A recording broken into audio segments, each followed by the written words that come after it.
Hello everyone and welcome back to my channel. In this video I'm going to be talking about the pros and the cons to homeschooling versus Christian school or public school if that's what you choose. And this is going to help you decide. Maybe you are on the sideline and you don't know what you should do for your family or what you should decide.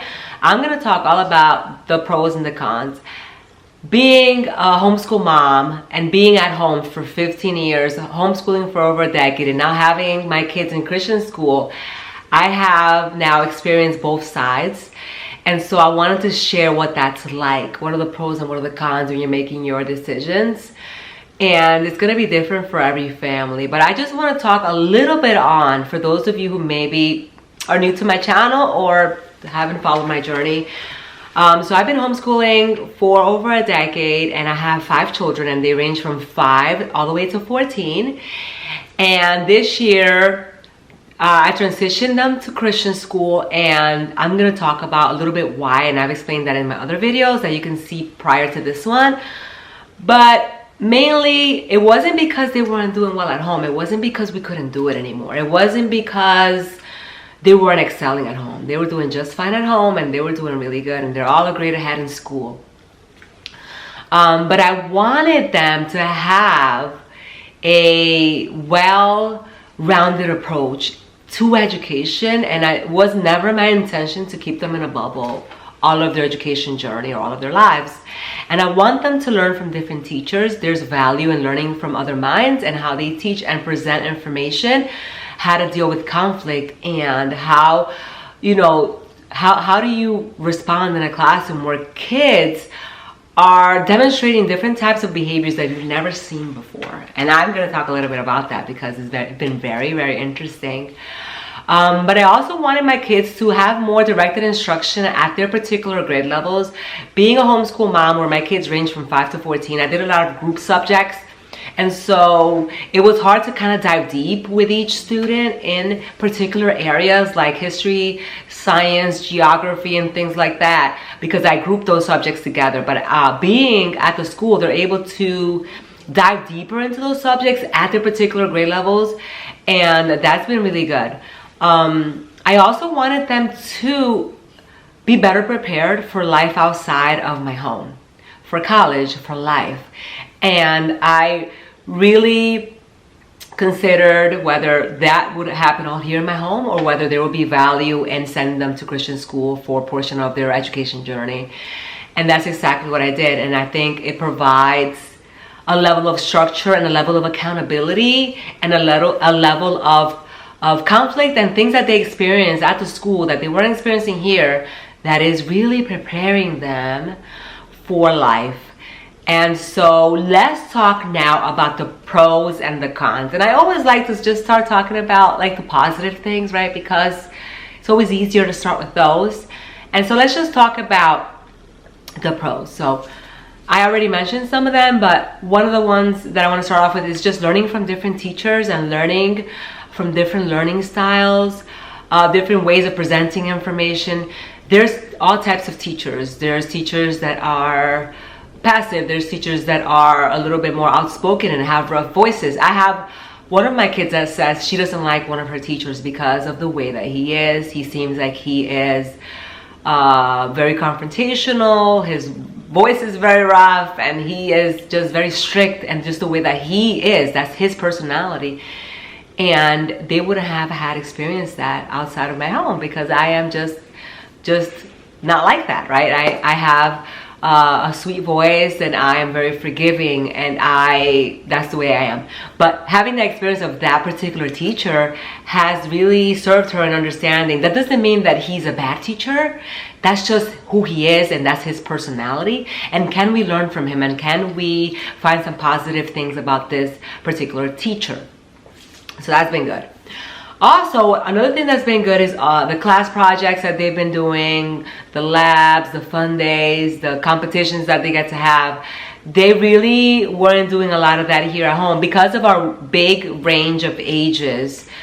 Sometimes I wasn't able to really provide those type of experiences. So I love seeing pictures of their class projects that they get to do together, their competitions, their presentations that they get to put together, or even the fun days. Like yesterday, it was the 50th day of school, and they all had to dress up in like 50s clothes from the 50s, and that was really fun. And they always have like fun things at school, and they get to have all these experiences that they get to come back and talk to me about.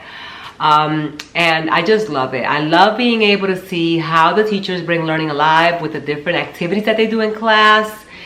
And for colonial times, the teachers were dressed with colonial clothing, and the kids were learning about all types of things, paying taxes, and they had all types of engaging activities for them to understand. So I just love all the things that they're experiencing, and it's really making their journey and education richer, I think, because they're able to have these experiences. Let's talk about like community and friendships. So I think being part of this little Christian school is like a whole little community. It's like a family, and so they've gotten to meet new kids that they wouldn't have otherwise met. I think our friendship circle is very small. It's mainly like people from church and things like that. So I think just being able, for example, for Lucas, my son, who never ever sees boys except for like the Sunday school program, he's able to have like these little group of boys that he gets to hang out with every day. He gets to be rough and play with them in the playground and play tag and play all types of games that he otherwise wouldn't have done here with our girls, right? And so it's just different opportunities for friendships and in-person peer relationships. I think for those that homeschool, especially for the older grades, kids are on computers for a very long time, and they get they don't get a lot of opportunities for that, you know, in-person peer relationship, fellowship type of opportunities, unless you go to different cooperatives and things like that. But even that is only once a week. Besides that, I'm really loving the discipleship that's happening at the school. There's chapel every week in which they get to present things in the chapel depending on if your class's turn. They always get a sermon, they sing songs together. They also have Bible every day depending on what grade you're in, and the teachers, they integrate discipleship in every single grade. They're praying, they're having kids memorize scripture. It's just like having someone come alongside you and help you disciple your kids, which has been really, really wonderful for us. Also, what's been great is the accountability, the responsibility that they've been able to develop, and the consequences. I think that was not something that they were really, it was really being enforced here. I think I'm really forgiving when it comes to like an assignment and they say that they didn't finish it that day. I'm not gonna give them a 0, right? So my kids have experienced what it feels like to get a 0 in something that you didn't hand in, and how that brings your grade way down. And how if you didn't do your homework or you didn't do that class project that was worth 35% of your grade, that's gonna bring your grade way down. It's gonna be very hard to bring it back up. So all of these things in which they're being accountable to a teacher, to their requirements and standards, offering consequences, most which are natural, has been really been something that my kids really needed, and I think is going to prepare them for life outside of our home, because that is how life really is. Life has consequences. There's going to be a job, there's going to be college, there's going to be pressure. So my goal is not to keep my kids in a bubble where they never feel pressure, where they never see real life consequences and things like that. So I think this has been really good for them for those reasons as well.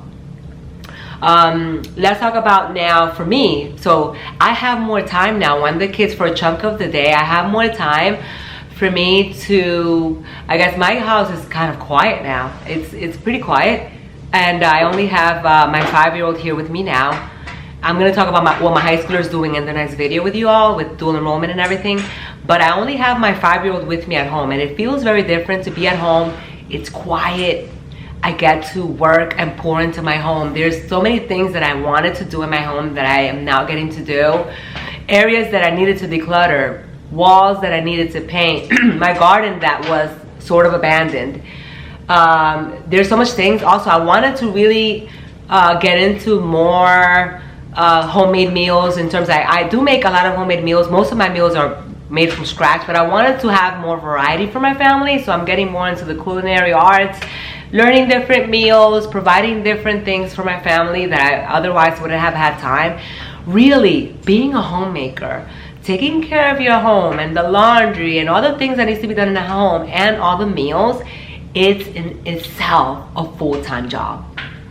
So I'm able to focus on that. I'm also joined an exercise class, a ladies fitness class, where I get to lift weights and just be with a group of ladies twice a week, and that's been really refreshing for me.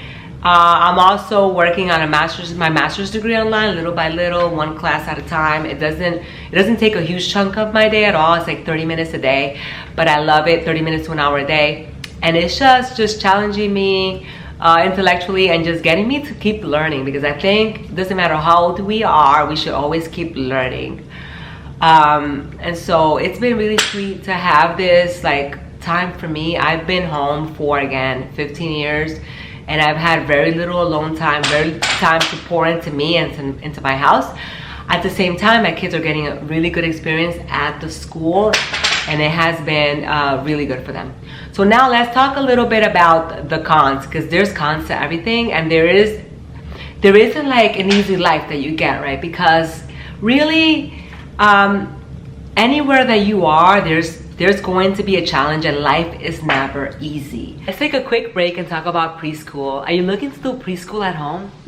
Well, I still think preschool at home is just the best way to teach your kids, because they learn so much faster. Let's talk about the Preschool Essentials binder. If you're looking to do preschool at home in just 20 minutes a day, you're going to be able to find here reading, literacy, and math. You're also going to have Phonics in here. It brings the Elemental Phonics series included in the binder here. So it's all here, and you just do like 20 minutes a day, and your child will be prepared, well prepared for kindergarten year. It also brings a checklist so that you're able to assess your children. It brings anchor charts. It brings all types of things. I did make a review on the Preschool Essentials binder that I'll link below. I also want to mention the Preschool Essentials Course, which actually has the binder and all of the materials included. That's if you're looking to know how to teach reading, writing, and math, how to have a schedule for your preschoolers. I really dive deep into the 3 areas, reading, writing, and math, and how to really teach kids with the Preschool Essentials binder. I'm gonna link below the Preschool Essentials course, which includes the binder. Okay, so let's talk about school. Why school has been a con. What are some cons to the school? First of all, I have to get up sometimes 4:30 to 5 just to get lunches ready. Our school doesn't have lunches. And so I get up really early and I make everyone's lunch from scratch, and I even make the lunches for whoever's at home as well, so that I have lunches ready, so that at lunchtime I can make our dinners. And so getting up early to make lunches has really been hard for me, because usually I get up and I do things for me, like I'll work out or I'll read my Bible. So I'm getting up and I'm getting right into the lunches and rolling. It's a big marathon I'm running in the morning. Then I'm dropping the kids off at school. And so driving to school and waiting to drop them off or waiting for pickup is a chunk of our time, right? So it's gonna take at least 2 to 3 hours to do that. And this is when you begin to question, like, wait a minute, I'm spending like 2 to 3 hours in like drop-offs and pickups. Can I just homeschool my kids, and just like in those 2 or 3 hours, I'll be done with like my homeschool, and I could just go on with my day. You can say that and you can reason it that way if your kids are small, and you have to see, like, really put it on a scale, because again, the things that they're getting at the school, the experiences that they're getting for, you know, the exchange, you have to really consider it, because life is not all about just making things easy for us and for our kids. I'm not saying let's make life hard for everyone, but I think that raising kids in a little bubble in which they never get to experience what it means to wake up early, what it means to have a little bit of struggle and a little bit of hustle, is a positive thing. So yes, it takes time to wake up in the morning and make these lunches, to get them ready for school, get them out the door. But I do have a very good morning routine that I am working on sharing with you all. I'm actually in the process of filming it for you right now, because I have a very good morning routine, which is actually very relaxing, and I can't wait to share with you how we do Bible in the morning, how I make the routine in the morning very pleasant for us. So yeah, driving to school, making those lunches, it's a hustle, it can be stressing if you don't have a routine in place. School activities and events, your calendar will be filled with things that you wouldn't have imagined, and there's like all types of things that happen at the school and events, and there's field trips that you might want to go to with your chaperone with your kids. I am very involved with the ladies, with the moms at the school, so I help support the teachers and all types of things that they do throughout the year for them. And school activities and events, there's so many, so calendars will get full if you want to, because you could also not get involved at all. But I am one of those parents that I just want to be involved in my kids' school. I want to give back. I want to help support. But you definitely don't have to do that. Another thing that I thought about that may be a con is the recess time. So recess time is 30 minutes a day, right? And you think about, well, my kid plays outside for hours and hours a day. Like, this is so bad. Like, people in prison get more outside time. And you might think about it like that. And it's true that kids should be spending a lot more time outdoors. But this particular school, the kids get out at 2:15, and so because they get out early, they have a huge chunk in the afternoon where they can play outside. And that's exactly what my kids do. When they get home, I let them unwind. They're still playing outside for a very big chunk of their time, and they're riding bikes, and they're rollerblading, and we're going to the parks and things like that. So I really make an effort in making sure that my kids are still getting that playtime that they need, especially in the weekends. The school is very sensitive to that, and they have a rule where they don't give more than 10 minutes per night per subject if they get something. There's a lot of nights that they don't have anything at all. They don't give homework in the weekend for the most part. And so it really has been picking the right school in which really values childhood and outdoor play, because when kids get back from school, do they really need another 2 hours of homework? And we never have the 2 hours of homework. It's just maybe 20-30 minutes at max. But again, that's something that really held us back in the past. I'm like, well, I want my child to just enjoy their childhood, and I want them to just be outside, free-range kids. And they were for a very long time of their childhood. And that doesn't mean that they still don't have fun and that we don't get to have lots of fun together, because we do.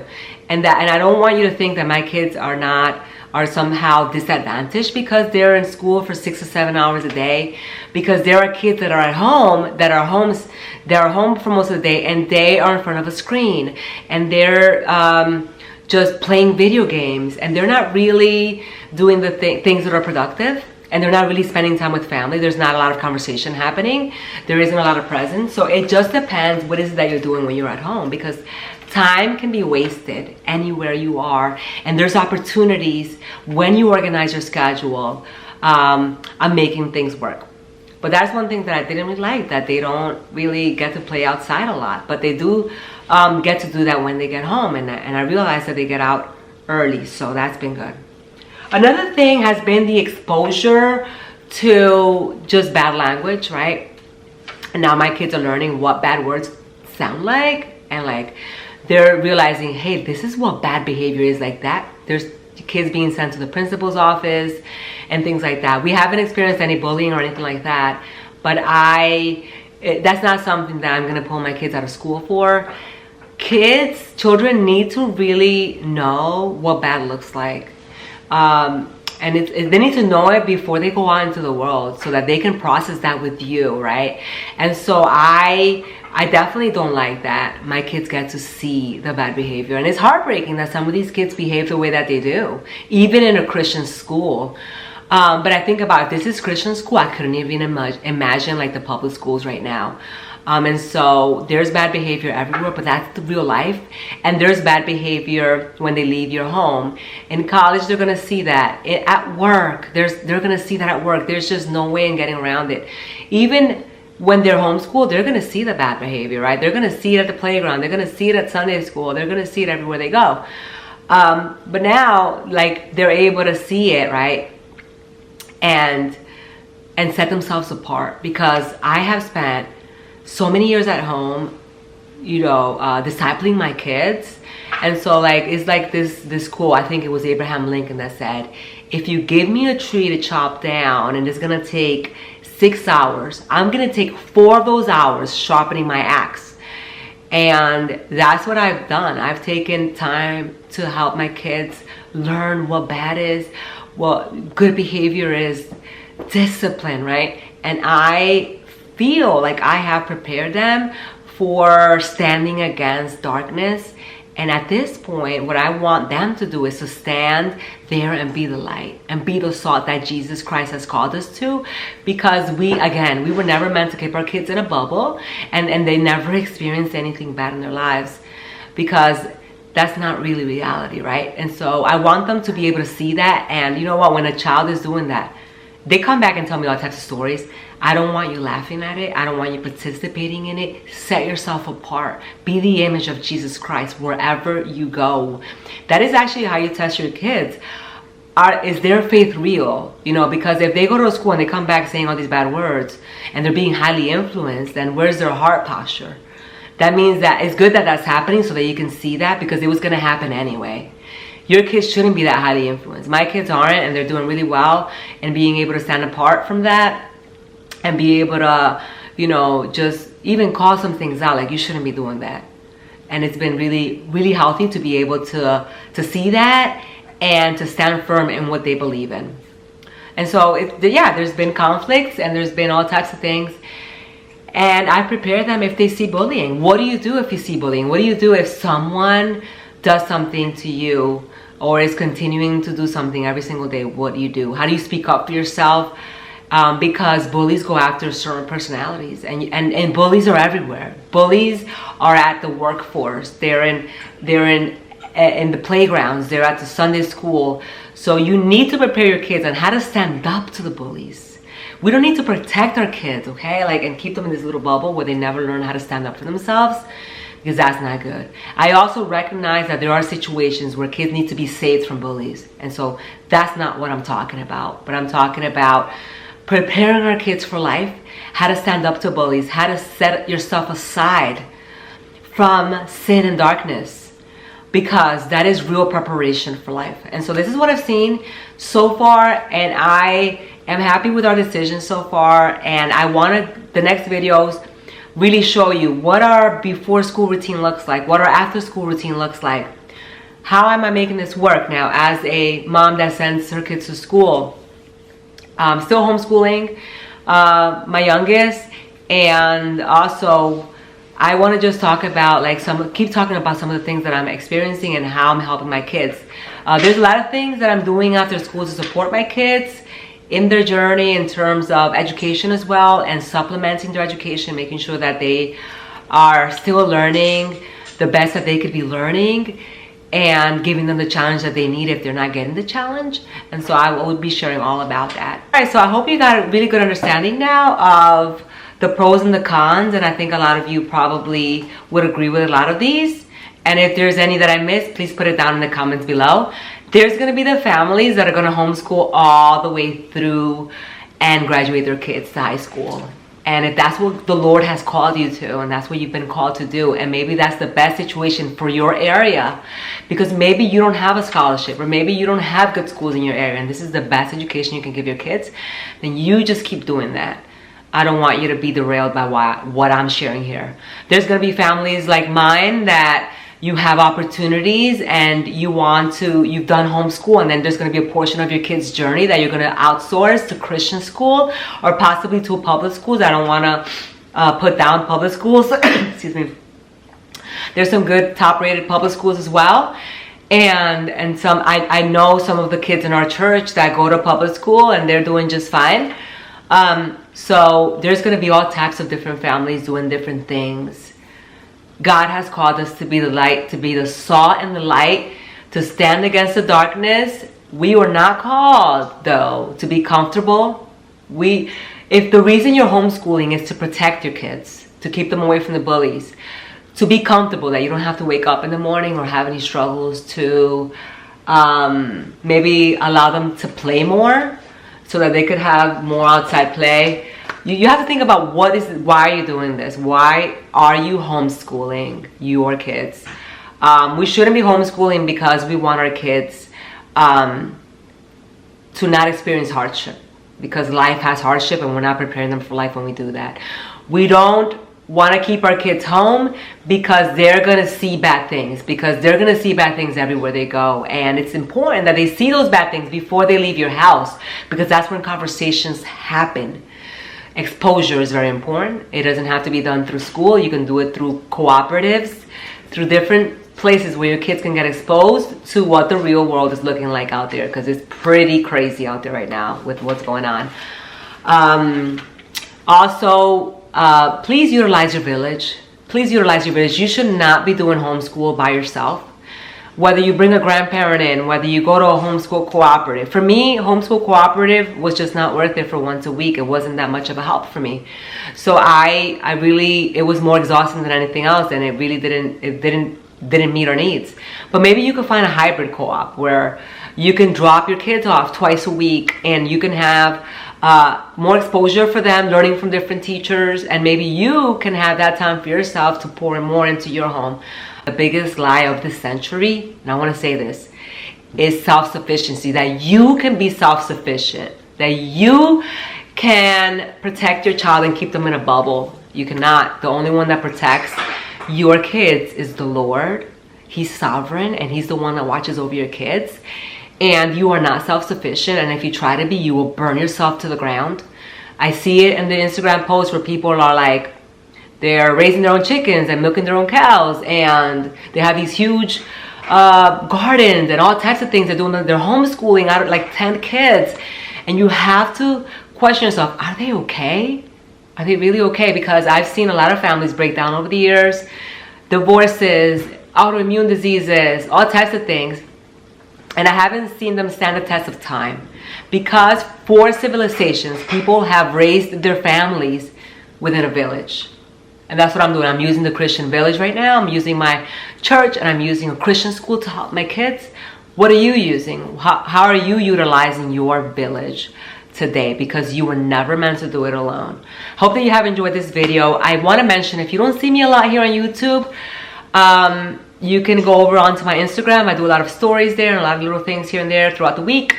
Also, if you haven't joined my private membership community, think about joining. It's a sweet group of mamas from around the world. I make private videos for them, homemaking, cleaning videos, cooking. I have a whole series on how to make casseroles, how to make bread from scratch, how to mill your own wheat berries, and such nutritious bread. I have all types of things on there. I have a whole discipline series, how to provide consequences and implement a discipline plan for your family.